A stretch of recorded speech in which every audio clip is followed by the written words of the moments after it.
Ready తమ్ముడు.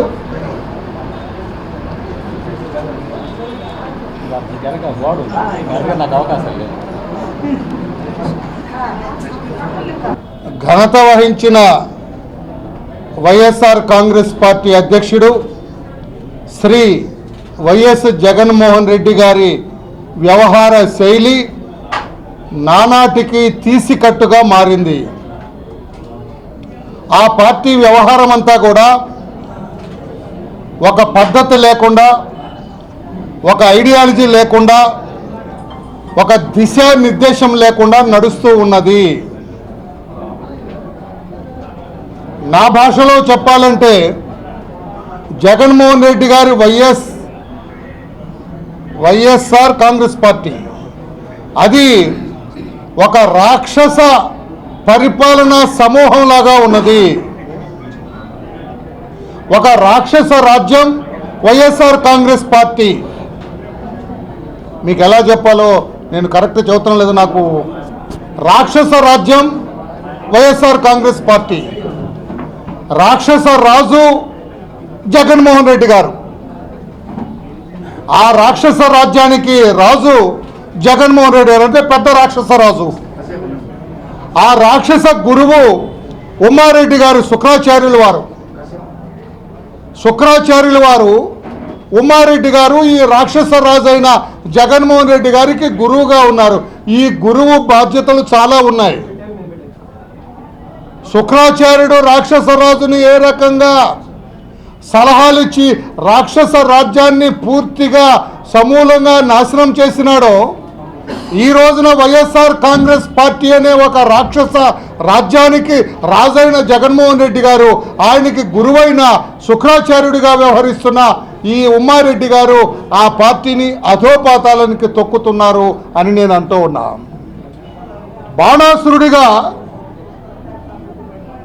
విజయసాయి రెడ్డి గారు, బాణాసురుడు కూడా లెక్కల మాస్టర్. ఆయన రాక్షస రాజ్యంలో ఆయన లెక్కలు గణిత శాస్త్రంలో ఉద్దండుడు. ఆయన మన విజయసాయి రెడ్డి గారు కూడా డబ్బులు లెక్కేయటంలో చాలా ఉద్దండు. అందుకని బాణాసురుడు లాంటి వాడు మన విజయసాయి రెడ్డి గారు అని చెప్పి కూడా నేను గుర్తు చేస్తున్నా. అలాగే హిరణ్యకశిపుడు ధర్మాన ప్రసాదరావు గారు ఈరోజు కూడా ఏదో మాట్లాడుతున్నాడు. ఆయన హిరణ్యకశిపుడికి ఉన్న లక్షణాలు, ఎన్ని రాక్షస రాజుల పేర్లు బ్రదర్. హిరణ్యకశిపుడు రాక్షస రాజు.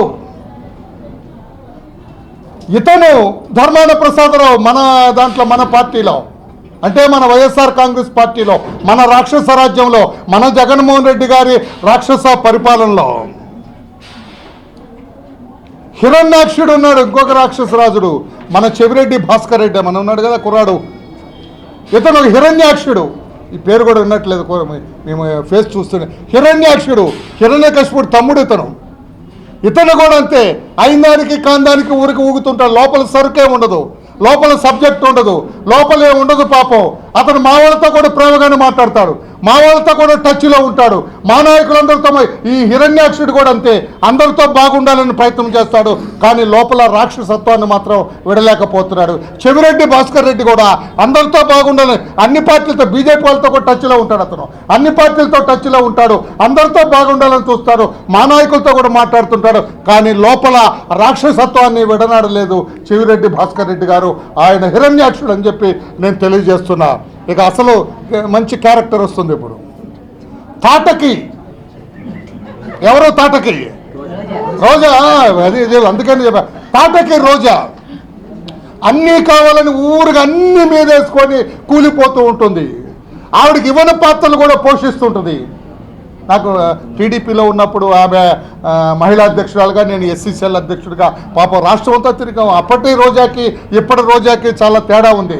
అప్పుడు చాలా సంయమనం పాటించేది, చాలా హేతుబద్ధంగా ఉండేది ఆవిడ మాటలన్నీ కూడా. ఇప్పుడెందుకు, అందుకే రాక్షస సామ్రాజ్యంలో అడుగు పెడితే ఆ రకంగానే ఉంటుంది. ధర్మరాజుకి ఆయన రాజ్యంలో ఎవడు కూడా దుర్మార్గుడు కనపడలేదు, దుర్యోధనుడికి ఆయన రాజ్యంలో ఎవడో మంచివాడు కనపడలేదు. ఆ రకంగా రాక్షస రాజైన జగన్మోహన్ రెడ్డి ఆధ్వర్యంలో నడుస్తున్న వైఎస్ఆర్ కాంగ్రెస్ పార్టీలో అడుగుపెట్టిన రోజా గారు ఆ తెలుగుదేశం పార్టీలో ఉన్న రోజా గారికి ఈనాడు వైఎస్ఆర్ కాంగ్రెస్ పార్టీలో ఈ రాక్షస రాజ్యంలో చేరి రాక్షస రాజు జగన్మోహన్ రెడ్డి గారి అధ్యక్షతన పనిచేస్తున్న పార్టీలో ఉన్న రోజా గారికి చాలా తేడా ఉంది. అందుకే ఆమె తాటకి అని నేను అన్నాను. పూతన శ్రీకృష్ణుడికి పాలిచ్చి చంపడానికి ప్రయత్నం చేసిన పూతన ఎవరో చెప్పగలరా? వాసిరెడ్డి పద్మ గారు. అన్నీ కావాలి ఆవిడకి. లొడలోడ మాట్లాడుతున్నా. మహిళల గురించి నేను మాట్లాడిన, అందుకే జాగ్రత్తగా మాట్లాడుతున్నా. మహిళల గురించి ఎవరైనా కావచ్చు, వాళ్ళ ఏ రకమైన వ్యక్తిత్వం ఉన్నా కూడా జాగ్రత్తగా మాట్లాడుతున్నా. వాసిరెడ్డి పద్మ గారు మన భాషలో అర్థమయ్యే రీతిలో ఈ రాక్షస సామ్రాజ్యంలో పూతన, మారీచుడు, ఎగిరెగిరి పడుతూ ఉంటాడు. మారీచుడు నవ్వుతున్నాడు అన్న అంబటి రాంబాబు.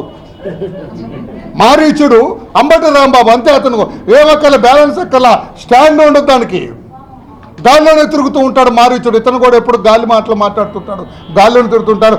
దానికి అర్థం ఉన్నా లేకపోయినా మాట్లాడుతుంటాడు. అందుకు మారీచుడుగా అంబటి రాంబాబు, సుబాహుగా మన ఊరివాడు భూమన కరుణాకర్ రెడ్డి. అంబటితో మారీచు సుబాహులు అంటాము. మారీచుడుగా అంబటి, సుబాహుగా మన భూమన కరుణాకర్ రెడ్డి గారు అని చెప్పి. వీళ్ళంతా రాక్షసులు, పేర్లు బాగున్నాయని దేవతలు అనుకున్నారు. కాదండి, మారీచుడు రాక్షసుడే, ఈ సుబాహుడు కూడా రాక్షసుడే. వాళ్ళిద్దరు అన్నదమ్ములు లాంటి ఈ భూమన, ఈ అంబటి వ్యవహరిస్తారని తెలియజేస్తూ, చివరగా బకాసురుడు,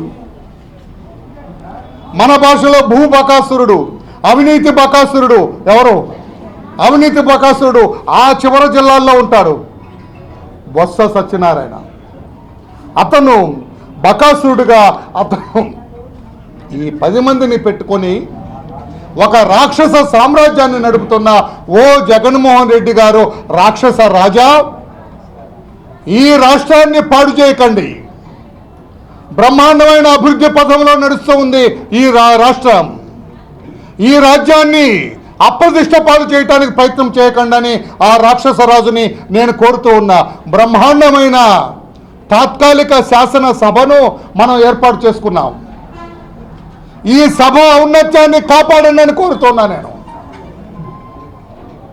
ఈ సభలో జరిగే యజ్ఞాన్ని మీరు రక్తం పోసి మాంసం పోసి ఆ యజ్ఞాన్ని భగ్నం చేయకండి ఈ రాక్షస సమూహాన్ని నేను కోరుతూ ఉన్నా. అమ్మ తాటకి లాంటి రోజా గారు, మీరు ఆ యజ్ఞాన్ని భగ్నం చేయకండి. రాక్షస రాజా జగన్మోహన్ రెడ్డి ఆ శాసనసభలో జరిగే ఆ మహాయజ్ఞాన్ని భగ్నం చేయకండి అని చెప్పి కూడా నేను కోరుతూ ఉన్నా. ఇటువంటి మీరు ఇది పరుష పదజాలం వాడటం కూడా నా ఉద్దేశం కాదు. జనానికి మీ మనోభావాలు, మీ వ్యవహార శైలి, మీరు వ్యవహరిస్తున్న తీరు అర్థం కావాలని నేను రకంగా మాట్లాడుతున్నా. ఏమండి, ఒక ఐఏఎస్ ఆఫీసర్ని ఆ రకంగా మీరు మాట్లాడవచ్చా జగన్మోహన్ రెడ్డి గారు? గతం నేర్చుకోండి. మీ నాన్న కూడా ప్రతిపక్ష నాయకుడిగా వ్యవహరించినారు. చంద్రబాబు నాయుడు గారు ప్రతిపక్ష నాయకుడిగా 10 సంవత్సరాలు పనిచేసినారు. ఇదే జేసీ దివాకర్ రెడ్డి గారి బస్సు మహబూబ్ నగర్లో ఆ పాలెం అనే చోట తగలబడిపోయింది. 46 మంది చనిపోయినారు. అప్పుడు మీ నాన్న అధికారంలో ఉన్నారు ముఖ్యమంత్రిగా.